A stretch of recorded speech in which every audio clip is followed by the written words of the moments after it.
ഓം ശാന്തി 17/6/2024 പ്രഭാതമുരളി. മധുരമായ കുട്ടികളെ, ഓർമ്മയിലൂടെയും പഠിപ്പിലൂടെയും മാത്രമേ ഇരട്ട കിരീടം ലഭിക്കൂ. അതിനാൽ തന്റെ ലക്ഷ്യം മുന്നിൽ വെച്ച് ദൈവിക ഗുണങ്ങൾ ധാരണ ചെയ്യൂ. ചോദ്യം: വിശ്വരചയിതാവായ ബാബ നിങ്ങൾ കുട്ടികളുടെ എന്ത് സേവനമാണ് ചെയ്യുന്നത്? ഉത്തരം: 1. കുട്ടികൾക്ക് പരിധിയില്ലാത്ത സമ്പത്ത് നൽകി സന്തോഷിപ്പിക്കുന്ന സേവനം. ബാബയെ പോലെ നിഷ്കാമ സേവനം ചെയ്യാൻ ആർക്കും സാധിക്കില്ല. 2. പരിധിയില്ലാത്ത ബാബ ഇരിപ്പിടം വാടകയ്ക്കെടുത്ത് നിങ്ങളെ വിശ്വസിംഹാസനധാരികളാക്കി മാറ്റുന്നു. സ്വയം അധികാരത്തിന്റെ സിംഹാസനത്തിൽ ഇരിക്കുന്നില്ല, എന്നാൽ കുട്ടികളെ അധികാരത്തിന്റെ സിംഹാസനത്തിൽ ഇരുത്തുകയാണ്.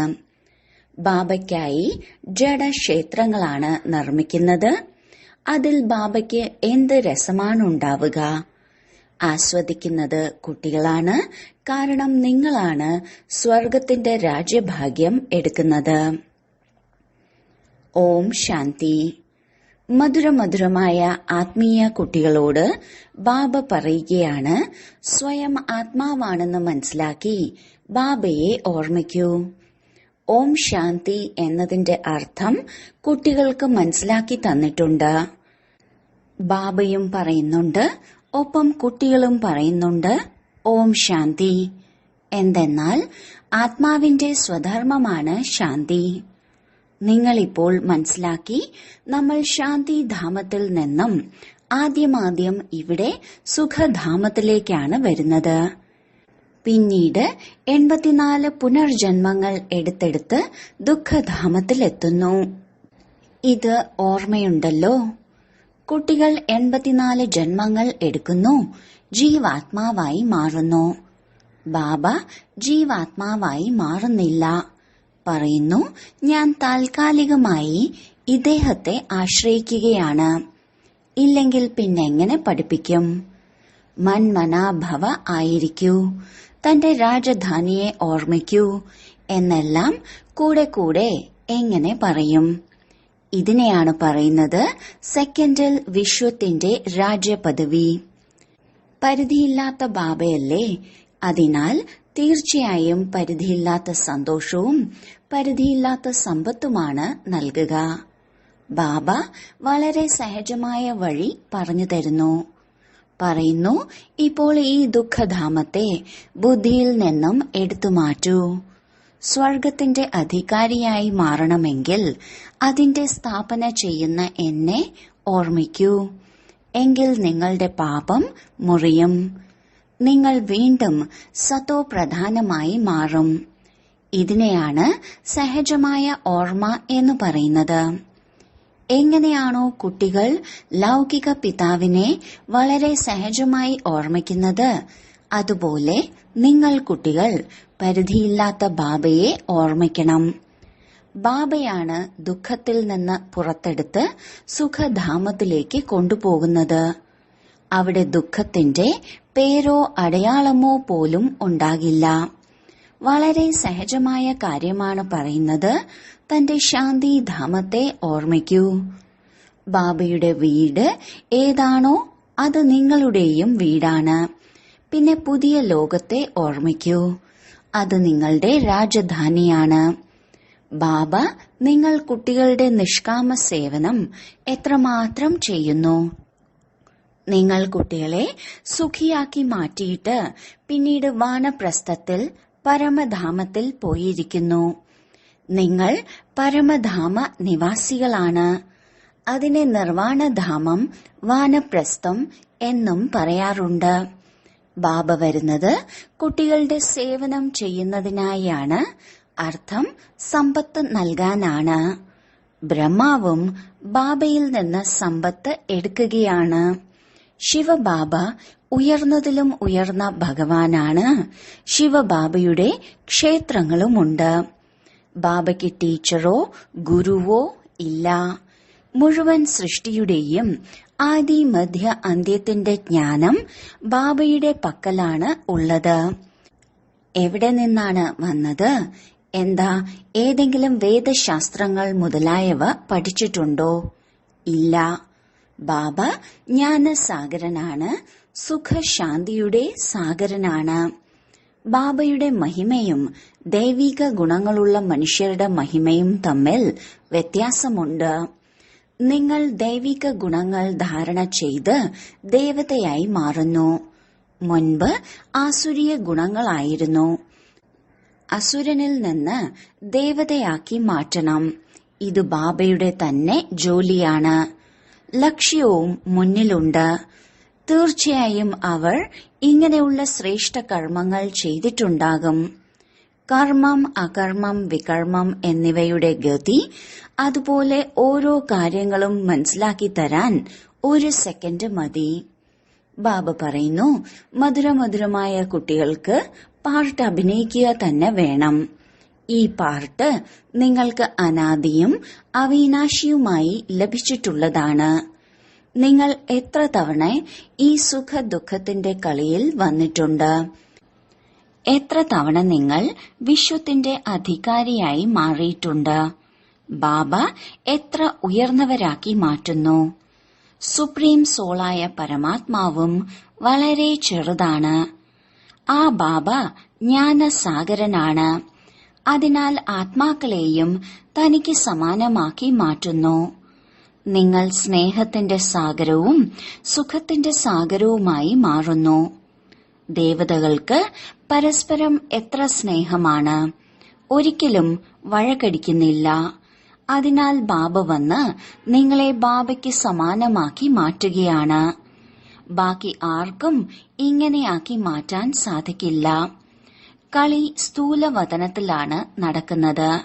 ആദ്യം ആദി സനാതന ദേവീ ദേവതാ ധർമ്മം, പിന്നീട് ഇസ്ലാമികൾ, ബൌദ്ധികൾ എന്നിവർ നമ്പർ അനുസരിച്ച് ഈ വേദിയിൽ അല്ലെങ്കിൽ നാടകശാലയിലേക്ക് വരുന്നു. 84 ജന്മങ്ങൾ എടുക്കുന്നത് നിങ്ങളാണ്. പാട്ടുമുണ്ട്. ആത്മാക്കളും പരമാത്മാവും ഒരുപാട് കാലം വേർപെട്ടിരുന്നു. അച്ഛൻ പറയുന്നു, മധുരമധുരമായ കുട്ടികളെ, ആദ്യമാദ്യം വിശ്വത്തിൽ പാർട്ട് അഭിനയിക്കാൻ വന്നത് നിങ്ങളാണ്. ഞാനാണെങ്കിൽ കുറച്ചു സമയത്തേക്കായി ഇവരിൽ പ്രവേശിക്കുന്നു. ഇതാണെങ്കിൽ പഴയ ചെരുപ്പാണ്. ഭാര്യ മരിച്ചാൽ ഭർത്താവ് പറയും, ഒരു പഴയ ചെരുപ്പ് പോയി, ഇനി പുതിയത് എടുക്കണം. ഇതും പഴയ ശരീരമല്ലേ? 84 ജന്മങ്ങളുടെ ചക്രം കറങ്ങിയിട്ടുണ്ട്. തതത്വം. അതിനാൽ ഞാൻ വന്ന് ഈ രഥത്തിന്റെ ആധാരം എടുക്കുകയാണ്. പാവന ലോകത്തിൽ ഞാൻ ഒരിക്കലും വരുന്നതേയില്ല. നിങ്ങൾ പതീതമാണ്, വന്ന് പാവനമാക്കി മാറ്റൂ എന്ന് പറഞ്ഞ് എന്നെ വിളിക്കുന്നു. അവസാനം നിങ്ങളുടെ ഓർമ്മയ്ക്ക് ഫലം ലഭിക്കുമല്ലോ. എപ്പോഴാണോ പഴയ ലോകത്തിന്റെ അവസാനമാകുന്നത്, ആ സമയത്താണ് ഞാൻ വരുന്നത്. ബ്രഹ്മാവിലൂടെ സ്ഥാപന. ബ്രഹ്മാവിലൂടെ അർത്ഥം ബ്രാഹ്മണരിലൂടെ. ആദ്യം കൊടുമയായ ബ്രാഹ്മണർ, പിന്നീട് ക്ഷത്രിയർ. ഇങ്ങനെ കുട്ടിക്കരണം മറിഞ്ഞ് കളിക്കുകയാണ്. ഇപ്പോൾ ദേഹാഭിമാനം ഉപേക്ഷിച്ച് ദേഹി അഭിമാനിയായി മാറണം. നിങ്ങൾ 84 ജന്മങ്ങൾ എടുക്കുന്നുണ്ട്. ഞാൻ ഒരേ ഒരു തവണയാണ് ഈ ശരീരം ലോണായി എടുക്കുന്നത്. വാടകയ്ക്ക് എടുക്കുകയാണ്. ഞാൻ ഈ കെട്ടിടത്തിന്റെ ഉടമസ്ഥനല്ല. ഇതിനെ ഞാൻ പിന്നീട് ഉപേക്ഷിക്കും.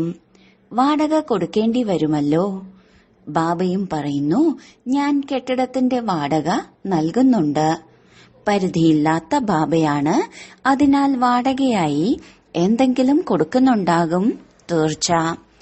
ഈ ഇരിപ്പിടം ഉപയോഗിക്കുകയാണ് നിങ്ങൾക്ക് മനസ്സിലാക്കി തരാൻ വേണ്ടി.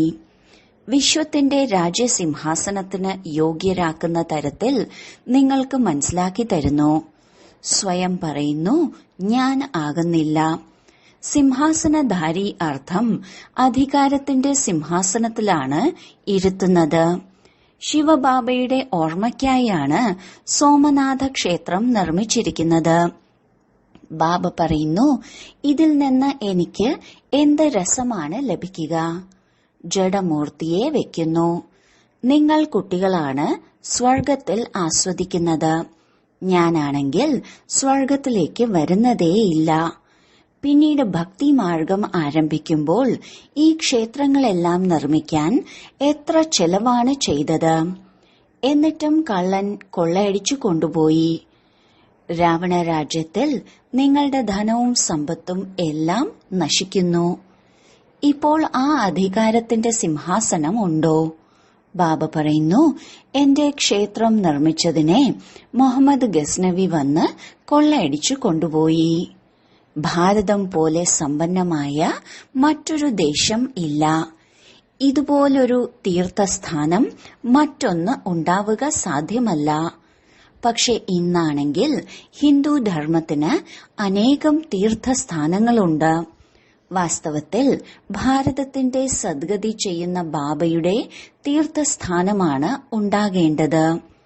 ഇതും ഡ്രാമയിൽ അടങ്ങിയതാണ്.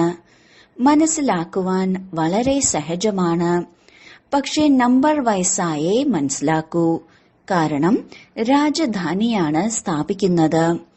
സ്വർഗത്തിന്റെ അധികാരികൾ ഈ ലക്ഷ്മി നാരായണന്മാരാണ്. ഇവരാണ് ഉത്തമരിലും ഉത്തമരായ പുരുഷന്മാർ. ഇവരെയാണ് പിന്നീട് ദേവതകൾ എന്ന് വിളിക്കുന്നത്. ദൈവിക ഗുണങ്ങൾ നിറഞ്ഞവരെയാണ് ദേവത എന്ന് വിളിക്കുന്നത്. ഉയർന്ന ദേവതാ ധർമ്മത്തിലുള്ള ഇവർ പ്രവൃത്തി മാർഗത്തിലുള്ളവരാണ്.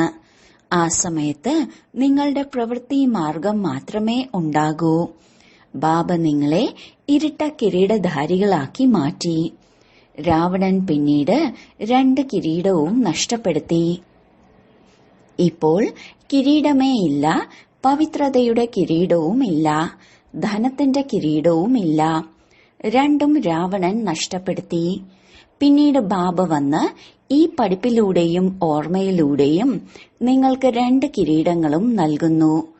അതിനാലാണ് പാടുന്നത്, ഓ ഗോഡ് ഫാദർ, വന്ന് ഞങ്ങളുടെ വഴികാട്ടിയാകൂ, മുക്തിയും നൽകൂ.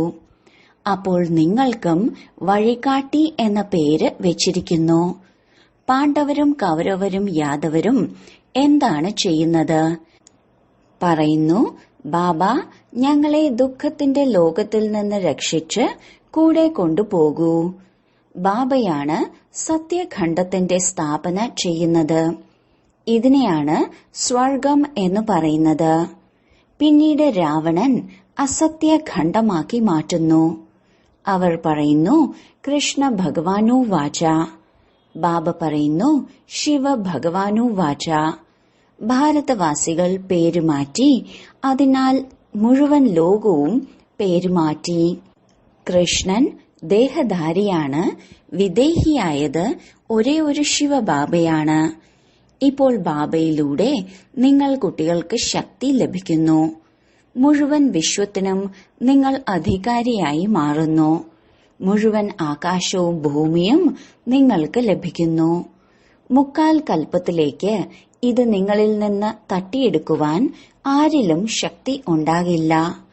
അവരുടെ വൃദ്ധി ഉണ്ടായി കോടിക്കണക്കിന് പേരാകുമ്പോഴാണ് അവർ സൈന്യവുമായി വന്ന് നിങ്ങളുടെ മേൽ വിജയം നേടുന്നത്.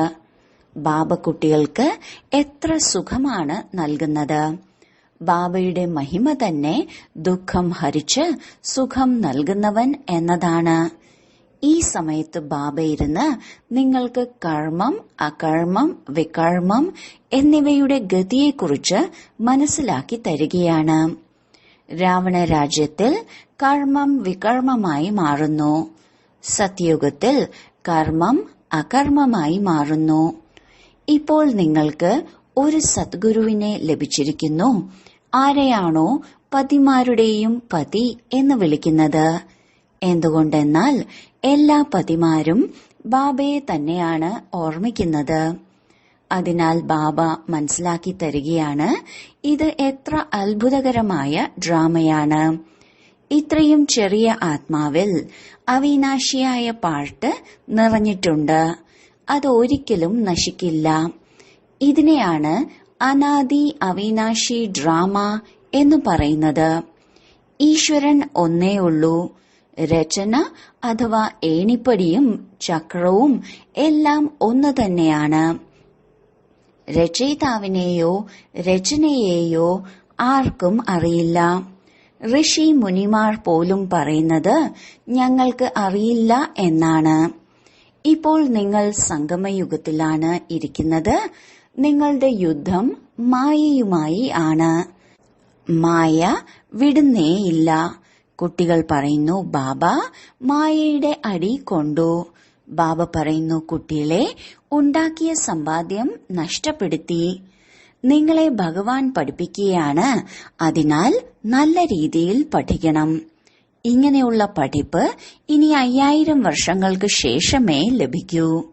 ശരി, വളരെ കാലത്തെ വേർപാടിന് ശേഷം തിരികെ കിട്ടിയ ഓമന സന്താനങ്ങൾക്ക് മാതാവും പിതാവുമായ ബാബ്ദാദയുടെ സ്നേഹസ്മരണകളും പുലർക്കാല വന്ദനവും. ആത്മീയ പിതാവിന്റെ ആത്മീയ കുട്ടികൾക്ക് നമസ്കാരം. ധാരണയ്ക്കുള്ള മുഖ്യസാരം. 1. ഈ ദുഃഖധാമത്തിൽ നിന്ന് ബുദ്ധിയോഗം എടുത്തുമാറ്റി പുതിയ ലോകത്തിന്റെ സ്ഥാപന ചെയ്യുന്ന ബാബയെ ഓർമ്മിക്കണം. സതോ പ്രധാനമായി മാറണം. 2. ബാബയ്ക്ക് സമാനം സ്നേഹസാഗരനും ശാന്തിയുടെയും സുഖത്തിന്റെയും സാഗരനും ആകണം. കർമ്മം, അകർമ്മം, വികർമ്മം എന്നിവയുടെ ഗതി മനസ്സിലാക്കി സദാ ശ്രേഷ്ഠ കർമ്മം ചെയ്യണം. വരദാനം. സദാ ഉന്മേഷ ഉത്സാഹത്തിലിരുന്ന് മനസ്സിൽ സന്തോഷത്തിന്റെ ഗീതം പാടുന്ന അവിനാശിയായ ഭാഗ്യശാലികളായി ഭവിക്കട്ടെ. താങ്കൾ ഭാഗ്യശാലികളായ കുട്ടികൾ അവിനാശി വിധിയിലൂടെ അവിനാശി സിദ്ധികൾ പ്രാപ്തമാക്കുന്നവരാണ്. താങ്കളുടെ മനസ്സിൽ സദാ ആഹാ ആഹയുടെ സന്തോഷത്തിന്റെ ഗീതം മുഴങ്ങിക്കൊണ്ടിരിക്കുന്നു. ആഹാ ബാബ, ആഹാ ഭാഗ്യം, ആഹാ മധുരമായ പരിവാരം, ആഹാ ശ്രേഷ്ഠ സംഗമയുഗത്തിന്റെ സ്വർണിമ സമയം. ഓരോ കർമ്മവും ആഹാ ആഹാ ആണ്. അതിനാൽ താങ്കൾ അവിനാശി ഭാഗ്യശാലികളാണ്. താങ്കളുടെ മനസ്സിൽ ഒരിക്കലും എന്തുകൊണ്ട് ഞാൻ ഇവ വരികയില്ല. എന്തുകൊണ്ട് എന്നതിന് പകരം ആഹാ ആഹായും ഞാൻ എന്നതിന് പകരം ബാബ ബാബ എന്നതുമേ വരൂ. സ്ലോഗൻ. എന്ത് സങ്കല്പം ചെയ്യുന്നുവോ അതിന്മേൽ അവിനാശി ഗവൺമെന്റിന്റെ സ്റ്റാമ്പ് വയ്ക്കൂ. എങ്കിൽ അചഞ്ചലമായിരിക്കും. മാതേശ്വരിയുടെ മധുര മഹാവാക്യങ്ങൾ. ജീവിതത്തിലെ ആഗ്രഹങ്ങൾ പൂർത്തിയാക്കുന്നതിനുള്ള സ്വർണിമ സമയം. നമ്മൾ എല്ലാ ആത്മാക്കളുടെയും ഒരുപാട് കാലമായുള്ള ആഗ്രഹമാണ് ജീവിതത്തിൽ സദാ സുഖവും ശാന്തിയും ലഭിക്കണം എന്നത്. വളരെയധികം ജന്മങ്ങളായുള്ള ആഗ്രഹം എപ്പോഴെങ്കിലും പൂർത്തിയാകുമല്ലോ. ഇപ്പോൾ ഇതാണ് നമ്മുടെ അന്തിമ ജന്മം. ഈ അന്തിമ ജന്മത്തിന്റെയും അന്തിമ സമയമാണ്. ഞാനിപ്പോഴും ചെറുപ്പമാണ് എന്നാരും കരുതരുത്. ചെറിയവരായാലും വലിയവരായാലും സുഖം എല്ലാവർക്കും വേണമല്ലോ. പക്ഷെ ദുഃഖം എന്തിൽ നിന്നാണ് ലഭിക്കുന്നത് എന്നതിന്റെ ജ്ഞാനം ആദ്യം വേണം. ഇപ്പോൾ നിങ്ങൾക്ക് ജ്ഞാനം ലഭിച്ചു. അതായത് ഈ 5 വികാരങ്ങളിൽ കുടുങ്ങിയ കാരണത്താലാണ് ഈ കർമ്മബന്ധനങ്ങൾ ഉണ്ടായത്. അവയെ പരമാത്മാവിന്റെ ഓർമ്മയിലൂടെ അഗ്നിയിൽ ഭസ്മമാക്കണം. ഇതാണ് കർമ്മബന്ധനങ്ങളിൽ നിന്ന് രക്ഷപ്പെടാനുള്ള സഹജ ഉപായം. സർവശക്തിവാനായ ബാബയെ നടക്കുമ്പോഴും കറങ്ങുമ്പോഴും ശ്വാസശ്വാസങ്ങളിൽ ഓർമ്മിക്കൂ. ഇപ്പോൾ ഈ ഉപായം പറഞ്ഞു തരുന്നതിനുള്ള സഹായം സ്വയം പരമാത്മാവ് വന്ന് ചെയ്യുന്നു. പക്ഷെ ഇതിൽ ഓരോ ആത്മാവിനും പുരുഷാർത്ഥം ചെയ്യണം. പരമാത്മാവ് അച്ഛൻ, ടീച്ചർ, ഗുരു എന്നീ രൂപങ്ങളിൽ വന്ന് നമുക്ക് സമ്പത്ത് നൽകുന്നു. അതിനാൽ ആദ്യം ആ അച്ഛന്റേതായി മാറണം. പിന്നീട് ടീച്ചറിൽ നിന്ന് പഠിക്കണം. ഈ പഠിപ്പിലൂടെ ഭാവിയിലെ ജന്മജന്മാന്തരങ്ങളിലേക്കുള്ള സുഖത്തിന്റെ പ്രാലബ്ധം ഉണ്ടാകുന്നു. അർത്ഥം, ജീവൻ മുക്തിയുടെ പദവിയിൽ പുരുഷാർത്ഥമനുസരിച്ച് ഭാഗ്യം ലഭിക്കുന്നു. മാത്രമല്ല, ഗുരുവിന്റെ രൂപത്തിൽ പവിത്രമാക്കി മാറ്റി മുക്തിയും നൽകുന്നു. അതിനാൽ ഈ രഹസ്യം മനസ്സിലാക്കി ഇങ്ങനെയുള്ള പുരുഷാർത്ഥം ചെയ്യണം. പഴയ കണക്കുകൾ അവസാനിപ്പിച്ച് പുതിയ ജീവിതം നിർമ്മിക്കുന്നതിനുള്ള സമയം ഇത് തന്നെയാണ്. ഈ സമയത്ത് എത്രത്തോളം പുരുഷാർത്ഥം ചെയ്ത് തന്റെ ആത്മാവിനെ പവിത്രമാക്കി മാറ്റുന്നുവോ അത്രത്തോളം ശുദ്ധമായ റെക്കോർഡ് നിറയും. പിന്നീട് മുഴുവൻ കൽപ്പവും അത് നടക്കും. അതിനാൽ മുഴുവൻ കൽപ്പത്തിന്റെയും ആധാരം ഈ സമയത്തെ സമ്പാദ്യമാണ്. നോക്കൂ, ഈ സമയത്താണ് നിങ്ങൾക്ക് ആദി മധ്യ അന്ത്യത്തിന്റെ ജ്ഞാനം ലഭിക്കുന്നത്. നമുക്ക് ദേവതയായി മാറണം. പിന്നെ നമ്മുടേതാണ് ഉയരുന്ന കല. പിന്നീട് നമ്മൾ അവിടെ ചെന്ന് പ്രാലബ്ധം അനുഭവിക്കും. അവിടെ ദേവതകൾക്ക് നമ്മൾ വീണുപോകും എന്ന കാര്യം അറിയുക പോലുമില്ല. അഥവാ സുഖം അനുഭവിച്ച് പിന്നെ താഴേക്ക് വീഴും എന്ന് അറിഞ്ഞു കഴിഞ്ഞാൽ പിന്നെ താഴേക്ക് വീഴും എന്ന ചിന്ത കാരണം സുഖം അനുഭവിക്കാനേ സാധിക്കില്ല. അതിനാൽ ഇത് ഈശ്വരൻ രചിച്ച നിയമമാണ്. അതായത് മനുഷ്യൻ സദാ കയറുന്നതിനുള്ള പുരുഷാർത്ഥമാണ് ചെയ്യുന്നത്. അർത്ഥം, സുഖത്തിന് വേണ്ടിയാണ് സമ്പാദിക്കുന്നത്. പക്ഷെ ഡ്രാമയിൽ പകുതി പകുതിയായാണ് പാർട്ട്. ഈ രഹസ്യം നമുക്കറിയാം. പക്ഷെ ഏത് സമയത്താണോ സുഖം ലഭിക്കുന്നത് ആ സമയത്ത് പുരുഷാർത്ഥം ചെയ്ത് സുഖമെടുക്കണം. ഇതാണ് പുരുഷാർത്ഥത്തിന്റെ മഹത്വം. അഭിനേതാവിന്റെ ജോലിയാണ് അഭിനയിക്കേണ്ട സമയത്ത് സമ്പൂർണമായി പാർട്ട് അഭിനയിക്കുക. കാണുന്നവർ ആഹാ ആഹാ എന്ന് പറയണം. അതിനാലാണ് ഹീറോ ഹീറോയിൻ പാർട്ട് ദേവതകൾക്ക് ലഭിച്ചിരിക്കുന്നത്. അവരുടെ ഓർമ്മ ചിത്രങ്ങളാണ് പൂജിക്കപ്പെടുന്നത്. അവരുടെ മഹിമയാണ് പാടുന്നത്.